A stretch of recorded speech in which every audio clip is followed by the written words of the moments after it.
নমস্কার, ধন্যবাদ। আশা করি আপনারা সবাই ভালো আছেন। ইউটিউব চ্যানেল বড্ডা টাইগার ব্যান্ড সকল শ্রোতাদের জানাই আমার আন্তরিক প্রীতি, শুভেচ্ছা এবং অভিনন্দন। সবাইকে জানাই আমার আন্তরিক প্রীতি, শুভেচ্ছা এবং অভিনন্দন। এখন আমি আরেকটি প্রসঙ্গ বলব। এই পৃথিবীতে যে যেমন মানুষ তার চিন্তা ভাবনা কিন্তু তেমনই হয়। চিন্তা ভাবনা এবং তার রিয়াক্ট দেখলে কিন্তু একটা মানুষের চরিত্র বোঝা যায়। যেমন আমি একটা উদাহরণ দিই আপনাদের, তাহলে বুঝতে পারবেন। ধরুন আপনার বাড়িতে কোনো ভিখারি এসছে, 2-3 দিন তার খাওয়া হয়নি, এসে বলছে আমাকে দুটো ভাত দেবেন। একজন বলছে, আপনার বাড়ির একজন বলছে ওর খিদে পেয়েছে, দেখে বোঝা যাচ্ছে ও 2 দিন খায়নি, ওকে একটু ভাত দাও না। আরেকজন বলছে এই সকালে দুটো রুটি আছে, খাবি? তার মানে কি, সে বিদ্রুপ করছে। ও খিদের জন্য এসছে, ওকে ও বিদ্রুপ করছে, কারণ ও লোকের কাছে বিদ্রুপ পায়, ও ভালো জিনিস পায় না, তাই ও লোককেও বিদ্রুপ করে। আর তৃতীয় জন বলছে, আরেকজন বলছে এই কাজ করে খেতে পারিস না, ভাত চেপে এসছিস। তার মানে কি, ও কিন্তু কামচোর।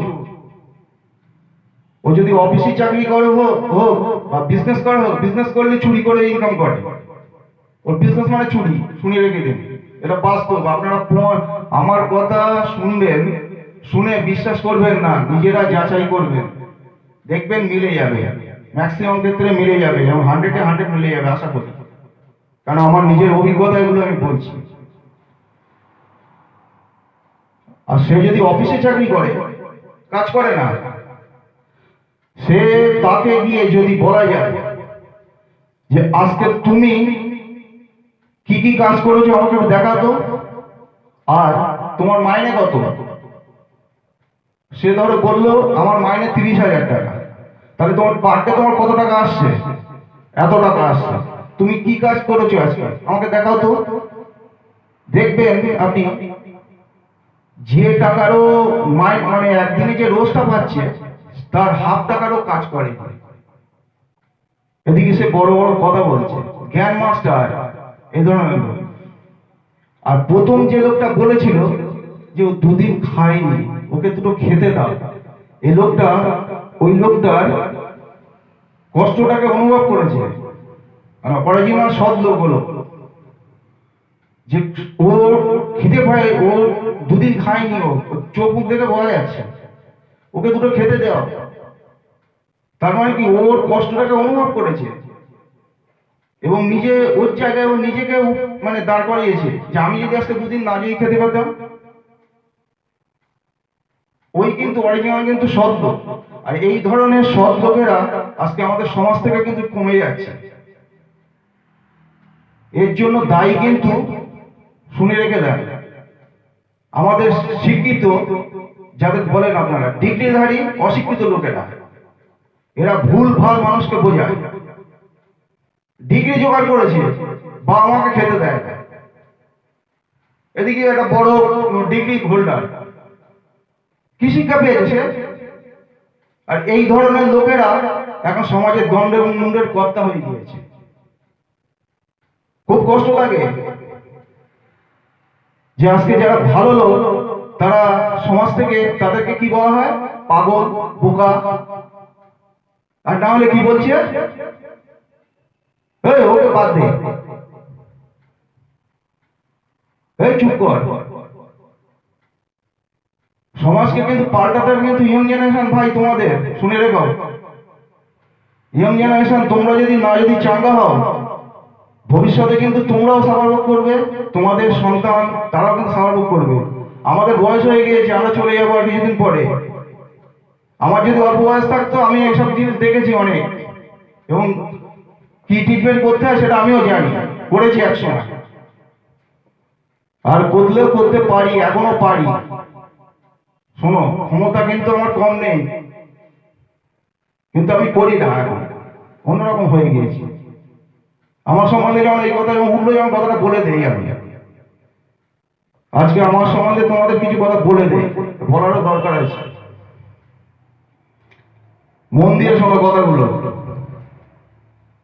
1999 সালে 30শে ডিসেম্বর রাত 11:15 আমার বাবা মারা যায়।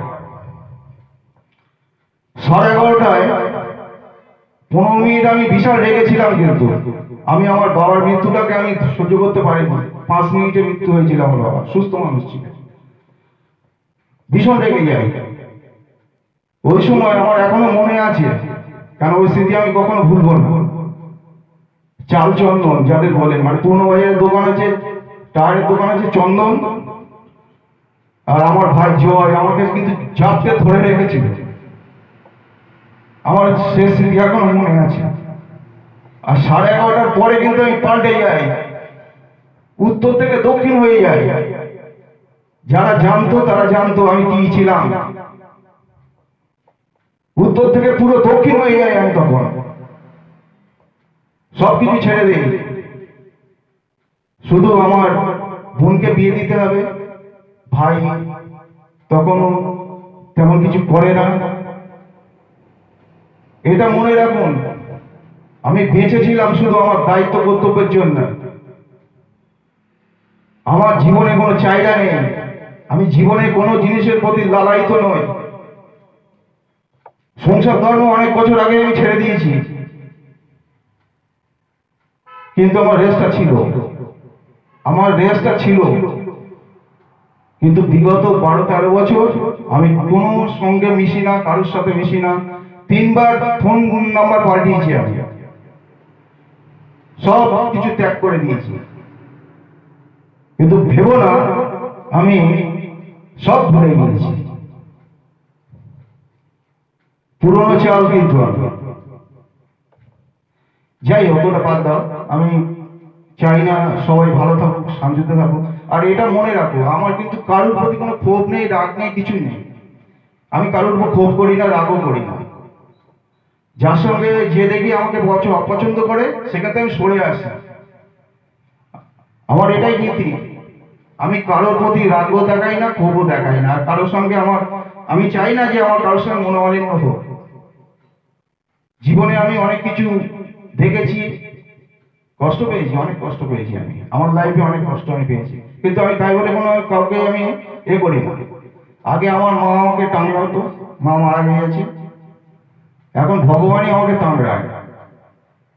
মাথা গরম করিস না, আমি জানি তোর ক্ষমতা কি আছে, তুই কি করতে পারিস।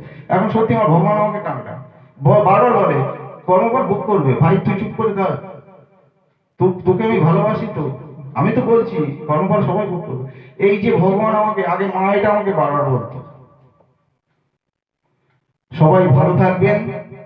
আর ইয়ং জেনারেশনকে বলবো, দেখো ভাই, সৎ পথে চলো, নিজেকে জানো, অন্যায়কে অন্যায় বলতে শেখো, দেখবে তোমার পথ হয়ে যাবে।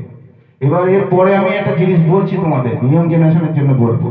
ধন্যবাদ, সবাই ভালো থাকবেন।